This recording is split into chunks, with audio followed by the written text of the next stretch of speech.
Streaming all across the country, from Washington State to South Beach and the Northeast to the deserts of Arizona, to dive into all things football. You're listening to the B&E Podcast. Here's your hosts, Ed Donaldson and Brandon Simpson. History will be made in less than 2 weeks at Super Bowl 57. That's right, everyone. For the first time ever, 2 Black African-American quarterbacks will start in the big game. You're watching the newest episode of the Breaking and Entering podcast presented by Premium. He's Ed. I'm Brandon. This episode is brought to you by Premium, a CBD health and wellness company. Check out their line of CBD-infused products, which are a perfect after-workout refuel for athletes, a pain reliever for weekend warriors, and even a natural sports drink for us armchair quarterbacks. Their featured product is CBD-infused honey, which is a personal favorite of mine, as well as tinctures in mint and natural flavors. They are veteran, women, and minority-owned. So come get some of this sweet temptation and taste the premium difference. Use the code B&E for 15% off of your order. Their website is www.premium.com. That's PREHEMIUM.com. Again, PREHEMIUM.com. And now back to our show. Busy weekend around the NFL, everyone, for playoff teams, of course, but it also has some news for those teams trying to rebuild. How was your weekend, Ed? It was good. It was good. A lot better than losing teams who lost. A lot of wacky calls. Yeah. Not just in the NFL, NBA too. LeBron had a bad game with the refs. But let's get into this opening drive. The Falcons have hired Ryan Nielsen as their defensive coordinator. He was a previous D-line and assistant defensive coordinator for the Saints. Cowboys have parted ways with the offensive coordinator, Kellen Moore, who has just been hired by the LA Chargers as their offensive coordinator. Sure like that job a little bit better.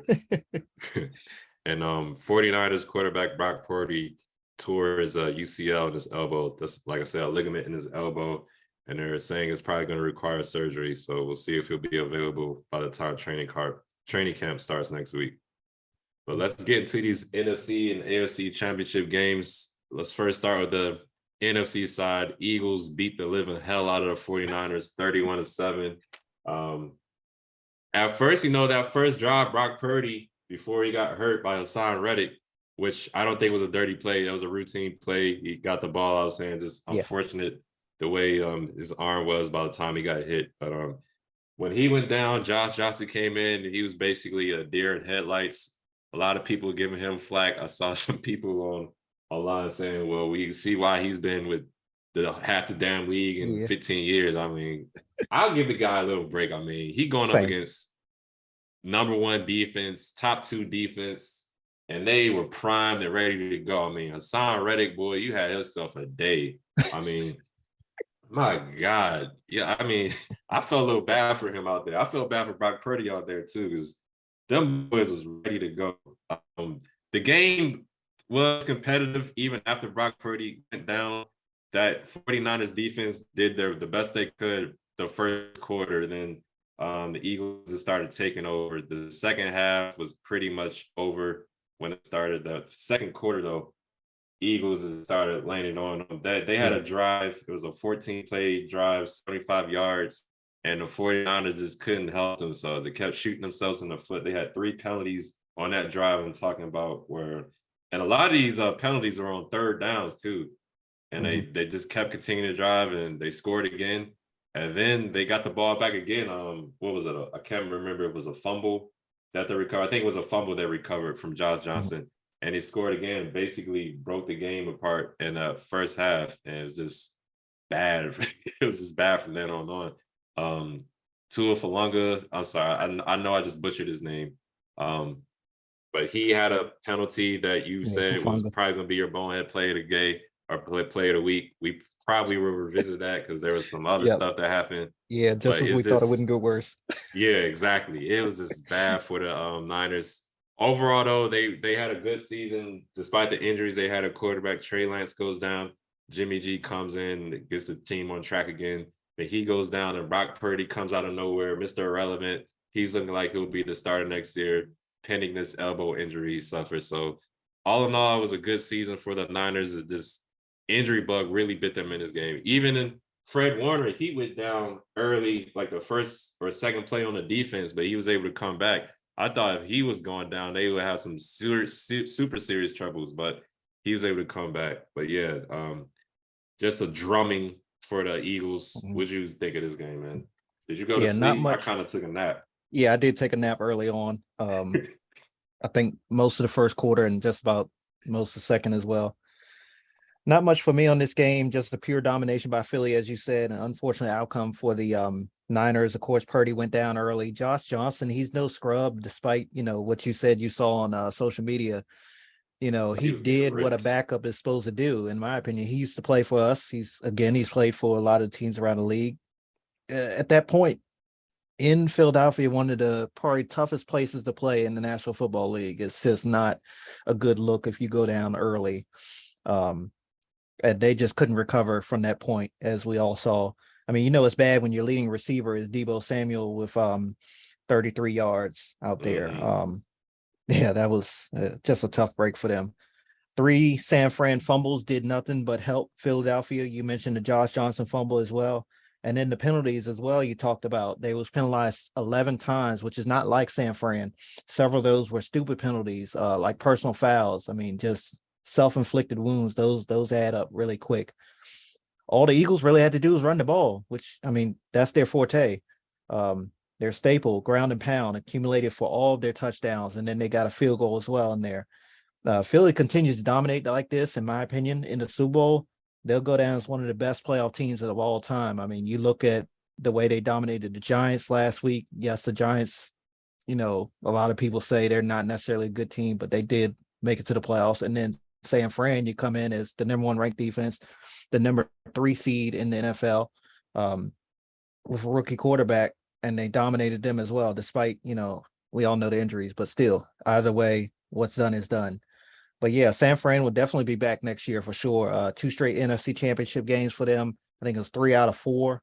And of course, this year with a 3rd string rookie, I mean, they're beyond talented and well coached as well. But yeah, that whole Brock Purdy injury just adds another layer to this quarterback situation of, what John Lynch and Kyle Shanahan are going to do at the quarterback position. It seems like it would be Brock Purdy with the way he played, but of course they traded up and spent all that money, or compensation to get Trey Lance. And then of course Jimmy G is still there as well. So yeah, it's going to be a very interesting, even long before this, as we've mentioned the last couple of weeks, it's going to be a very interesting offseason for the 49ers. Somebody's going to end up with a decent quarterback coming out of San Francisco. I mean, those guys can all play. They're all winners, So yeah, somebody's going to end up in a better we don't know about situation. Trey Lance yet. We still Yeah. jury's Yeah, still the jury's still out. What, he had two games this year and he was out, but I mean, for the most part, you definitely got yourself a young quarterback. Let's put it this way, with potential. Yeah, definitely. All the way around. All right. AFC Championship game, everyone. Definitely a lot closer than the NFC Championship. Kansas City came out on top, 23-20. Let's see. Yeah, they people always think I'm crazy when I say strange things happen in Kansas City. Yesterday's game should solidify that for sure. I mean, the Chiefs didn't play a Chiefs-like game, and here's why I say that. They entered with 3:59 left in the first half with no timeouts. Andy burned one on the Juju Smith challenge that got upheld, or that when it's as called, and then he used the 2 others as regular timeouts. And this is something that Kansas City typically goes into the 2-minute warning with all 3 of their timeouts, and that's when it kind of concerned me, which I picked Cincinnati, but I was like, simple stuff like that with Kansas City, when they're not as good with their clock management, or they have to burn their timeouts, or even they kick off, they receive the kick at the beginning of the game. It's simple stuff like that. They tend to lose those games. And that's why I go to that. And then in the second half, they also weren't as efficient with clock management as well. They, with their timeouts, not like they normally are. But yeah, Kansas City really won this game, in my opinion, because of Mahomes and that defense. They had absolutely no run game. I think it was 42 yards on the ground. Leading rusher was Pacheco. Help me out. I can never get his name right. Pacheco, thank you. 10 carries, 26 yards for the young man there. despite the fact that Patrick's fumble late in the game, which led to the P. Ryan touchdown for Cincinnati. Mm-hmm. But what is it with Mahomes with less than a minute? I mean, the game-winning drive for a field goal in this one, I think it was like 30 seconds left on the clock. And then we all know about the 14-second drive last year against Buffalo. I mean, it really sucks the life out of a defense when you do that stuff like that. I mean, that's really got to take a burden on the opposing team. But Marquez Valdez-Scantling went off in this game. Mm-hmm. I was really surprised that he only had 6 catches because it looked like on one of those drives he caught like 3 passes back to back, if I'm not mistaken. Shit, he probably did. Yeah, and he was just catching everything out there, it seemed like. So that was really surprising when I saw he only had 6 receptions. But flipping to the Bengals, they certainly made a game out of it when it looked like it was going downhill fast in the first quarter. The defense helped keep them in that game, keeping Kansas City out of the end zone in those first 2 scores for them. Yeah. But I was definitely wrong on my pick in this one for sure. But I certainly had in the back of my mind that Mahomes wasn't going to lose to another game to Joe Burrow, especially in his house, as as the mayor and all the Burrowhead. Burrowhead, and what was it, Mike Holton said. So yeah, great turnaround for Cincinnati though. Got to give kudos to them where they deserve it after starting the year 0-2. But I think Andy Reid really wanted this game here, and he wants to go out on top. And ironically enough, it could be against his former squad. So what are your thoughts on this game? Very good game. Yeah, a lot of people were saying that the refs gave the Chiefs a bunch of favors in this game. I remember there was a call.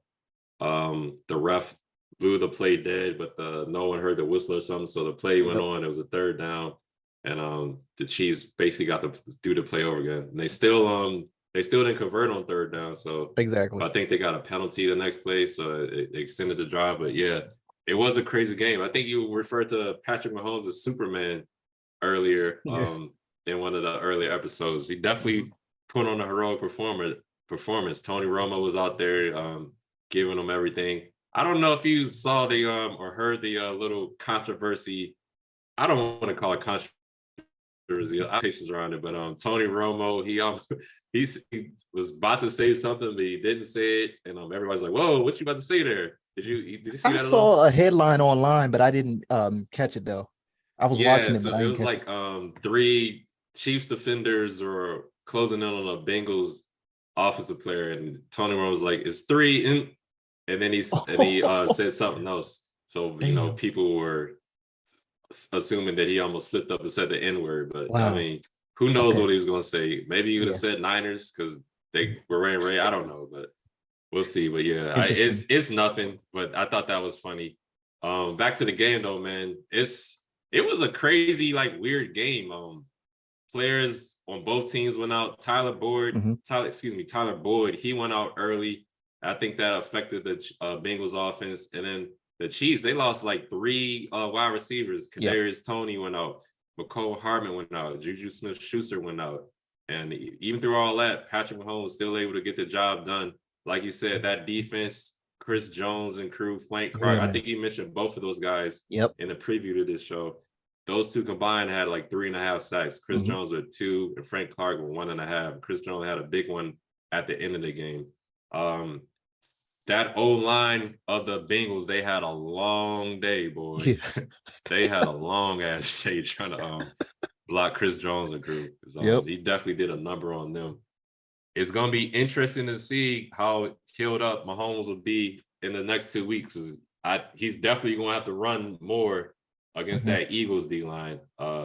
Hassan Reddick, Brandon Graham, Josh Sweat, and all those guys, Robert Quinn. I mean, everybody. Ndamukong Suh was getting in on the action. Yeah, it's going to be an interesting battle going into that game. But good win for the Chiefs. I almost said the Bengals. Excuse me. Joe Burrow. The Bengals the Chiefs did a number on him, man. He had 2 interceptions and he was sacked. I want to say he was sacked 4 times. 4 times in the first half. Yep. Yeah, 4 times in the first half, man. They were getting after him. But he was still getting it through. T. Higgins had himself a nice day. Jamar Chase as well. Who was it? I think both of them. I know Jamar Chase, he caught a ball in double coverage. I'm like, how the hell did he catch that? I know both defenders didn't see the ball. I'm still like, how the hell? I scratched my head on that one, but it was a great game. It was kind of unfortunate that the out of bound and made the field goal a little easier. I was wanting some more dramatics and drama in that to see if it would be a larger or harder kick for what's the kicker's name? Bucker, yep. Turned out to be a 45-yard kick that he was able to get through. So good win for the Chiefs. They are able to get the monkey off the back and beat the Bengals for once. Mahomes can finally get that off his record as well. True. Going into this, I just want to preview the Super Bowl a little bit. Chiefs, Eagles. Right now, I'm leaning more towards the Eagles just because they can run the ball. I think the Chiefs are going to have major problems stopping the run. Kenneth Gainwell is coming on lately, man. Another good day for him. His numbers weren't great, but he definitely had an impact out there. And I want to go back to that Eagles-Niners game. I forgot to talk about the non-catch that they called a catch by Devontae Smith. I want to give a shout to him because he made a great heady play to kind of game the game and the referees, where it looked like he had a nice one-headed catch and brought it down. Yep. But then he got the guys like, hey, come on, he had that little signal like we need to hurry it up because I definitely didn't catch the ball. I ain't gonna let the refs know. And then the play after that, after they scored, they showed another angle. The ball was clearly out. So shout out to him for that. And I want to give a shout out to Christian McCaffrey. He had a great touchdown run. He broke 2 tackles and broke it all to the outside and scored. That was their only touchdown. And he had himself a nice day. 14 carries for 89 yards, I believe. So shout out to C-Mac for that. And that play by Devontae Smith. That was a great, heady play on his side. Even though he didn't catch the ball, he was smart enough to get everybody to come on and hurry up so he can get this other playoff. But what do you think? Early predictions, Eagles, Chiefs. Early predictions for me is that Philadelphia is the better team, and their defense kind of reminds me of the Tampa Bay defense that gave Mahomes fits. And I really said that Super Bowl kind of exposed not only the Chiefs' offensive line, which they patched up, and they got a hell of an offensive line now compared to in that Super Bowl, as well as the Kansas City defense. Tom Brady and them boys kind of exposed them on that end. So if Jalen Hurts is able to do his thing and as well as on the ground, I think it'll be a long day for Kansas City. But at the same time, I have this feeling that, especially now after this win that really nobody kind of picked them on Sunday, that Andy Reid wants to go out on top. And then the extra motivation is that he can go out on top against his former team. Yeah. That's just that's one of a kind right there for sure. I think that Patrick Mahomes will have those guys ready to play, and they'll, my mind says that it's going to be Philly, but then I'm not surprised if Andy Reid and those guys pull it out and then Andy rides off into the sunset. What better way to ride off in sunset? You always hear about the players retiring, winning a Super Bowl and retiring, but, a guy that's been in it for years, like you mentioned the other day, it was like he's been coaching since we was in high school, probably before then. I just got a feeling. Yeah. And I just got a feeling that they're going to be able to pull it out for him. But Philly's definitely the better team. They've just been so dominant, like I've said, in both these games. They're both rested because they're both the number 1 seeds. But Philly's just a better team in my opinion. Yeah, we'll see who's going to be healthy. L'Jarius Sneed, he went down with a concussion for the Chiefs. Yep. That was a big miss for them. Like I said earlier, Mecole Hardman, Kadarius Toney and Mecole Hardman, they've been banged up the whole year. So we'll see if they'll be available for the Super Bowl, and Juju Smith-Schuster as well, those guys. But you know what I noticed in that Niners-Eagles game?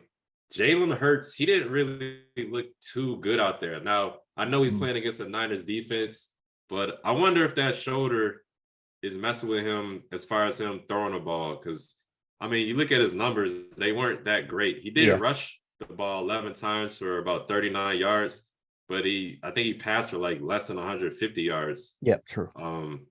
So that's something I'm going to keep an eye on as well, his performance and how he's feeling going into the Super Bowl. And I will say Definitely want to this take a look at that.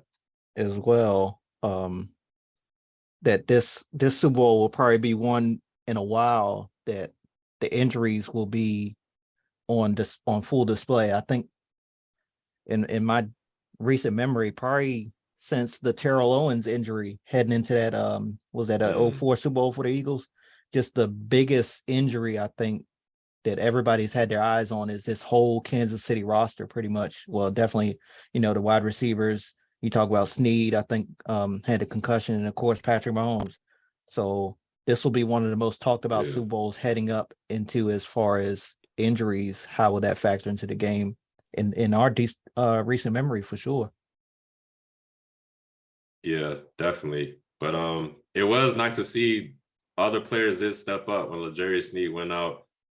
His replacement stepped up. I think he plays on special teams as well. I'm forgetting this guy's name, excuse me. I think it was Brian Cook, if I'm not mistaken. Yeah, number But 6. they definitely had some guys that step up. Trent Yep. McDuffie, he had himself a nice day at Will. I Yep. think he mentioned him in our In our preview. breakdown. Yep. Yeah, the early show. So they definitely had some rookies and some guys who probably don't play as much step up and shine up to the moment. So that was good to see for those guys as well. Absolutely. All right, so let's get into these players of the week. We're going to start with the offensive player of the week. Brandon, who you got? Marquez Valdez-Scantling, talked about him before, 6 for 116 and a touchdown. Again, it feel like he was catching everything out there. I'm surprised he only had 6 receptions, but great game for the guy that came over from Green Bay to help this Kansas City roster get it done. What about you? I'm gonna give it to Patrick Mahomes. 2 touchdowns, threw for over 300 yards. Had that great scramble at the end of the game, got pushed out of bounds and gave him tacked on another 15 extra yards. But out there on a sprained ankle, got the job done, played really well. So I'm gonna give it to Superman, Patrick Mahomes. Let's go over to the defensive player of the week. Who you got for defensive player of the week, man? As you mentioned, I called him out, Chris Jones and Frank Clark. Those guys definitely needed to step up, and they certainly did. 4 tackles for Chris. 3 of those were solo, 3 of those tackled for losses. God only knows how many quarterback hurries he had, because it seemed like he was always in the backfield, and he got to Burrow twice, 2 sacks. 2 out of the 5 sacks came from the big defensive tackle there in Kansas City. What about you? My defensive player of the week, I got to give it to Hassan Reddick, man. He had 2 sacks, forced fumble recovery, knocked both quarterbacks out the game, man. He was on some NFL blitz type shit, the way he was knocking people out, man. Yeah. So I got to give it to Hassan Reddick. Hassan Reddick's my defensive player of the week. All right, so special teams player of the week. Who you got, Brandon? Gotta bend it here. I think I was just waking up for this play, or just getting back in front of the television. The camera line at the link there in Philadelphia. Eagles punted the ball in the first half and supposedly hit the camera line. It was a big discussion, a big break. Coaches were pissed off. Gave San Fran the ball at near midfield, and it led to the only score for the Niners. So, I mean, where else can you go? The special teams player of the week was the mysterious camera line there at the link in Philadelphia. What about you? My special team players of the week, I'm going to give it to Sky Moore. He had a big punt return late in the game to put them in a closer position for that late field goal to win the game. So Sky Moore, he's my special teams player of the week.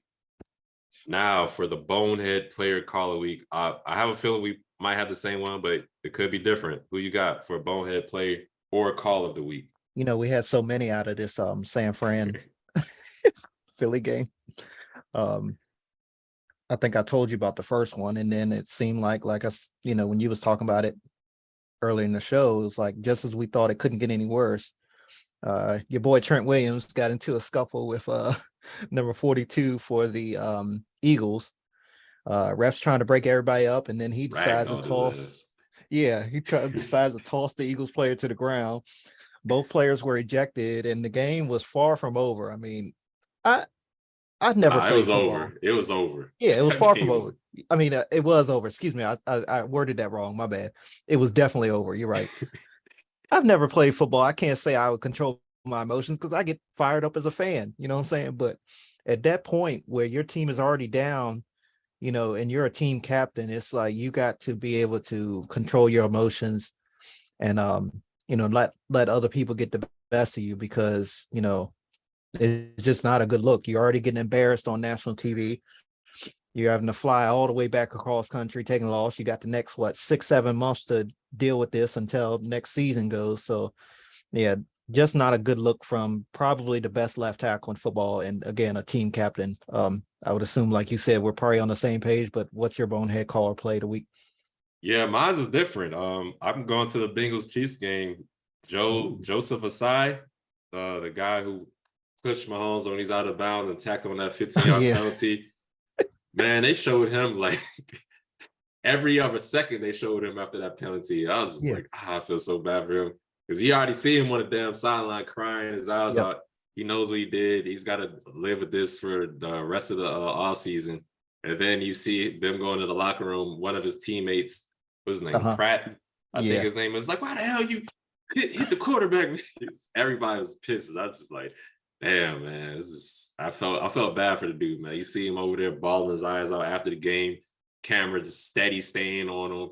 Meanwhile, they got the damn the presentation going on, and they still got the camera on him on the sideline. So I'm like, oh boy, I hate to be him in this moment. But yeah, bonehead play, gotta give it to you, Joseph Tsai, for pushing Mahomes when he's out of bounds. Probably cost him. I mean, who knows? Butker might have hit the field goal from 60 yards, but it definitely made it easier if they're in a 45-yarder.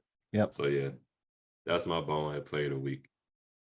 So I want to get into the awards for the NFL. Now, they have the NFL Honors, that's coming out February 9th, but the Pro Football Writers of Americas, they had their awards. I just want to go through those real quickly with you guys. So for Coach of the Year, they had New York Giants head coach Brian Daboll. The Executive of the Year, they gave to Howie Roseman, who's the Eagles Executive VP and General Manager.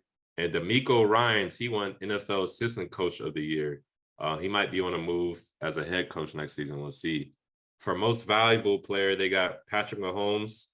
Offensive player of the year, Justin Jefferson of the Vikings. Defensive player of the year was Nick Bosa of the Niners. Rookie of the year, Ahmad Sauce Gardner of the Jets, cornerback. Offensive rookie of the year is Garrett Wilson. And defensive rookie of the year is cornerback Sauce Gardner again. Do you have any thoughts or find any of these awards interesting from the Pro Football Writers of America? Yeah, all those pretty much run in line. I think definitely from the Executive of the Year. I think Harry Roseman actually won that heading into the season. I remember talking to some guys in my Picks League. I was like, he had just got that extension. Jeffrey Lurie signed him to a really big extension during the all season. I was like, and then he ended up trading for Gardner Johnson and made a couple other pickups before the season started. I was like, how are we trying to earn that check? Because he just got paid, so he trying to earn that check. So he definitely did his thing this year. This team is going back to the Super Bowl, 5 years after they were just there. So very good for the Eagles, #1 seed in NFC as well. The assistant coach of the year, D'Amico Ryans is probably, that's a great pick there. I know the Texans fans and people in Houston are begging this team not to let him out of the door. I think he had an interview today or Tuesday, if I'm not mistaken, another interview with them. So, he's a hometown guy. So what he's done with that defense, stars all over the place, former player, a guy we watched growing up for sure. Definitely doing his thing. And then again, Brian Daboll, coach of the year. I think you can probably say Mike McDaniel as well. He's done a great job. It's a couple guys, but yeah, Daboll is certainly deserving of some credit there up in New York, when a team that nobody thought that would do anything this year, for sure. What about you? Anything stand out to you?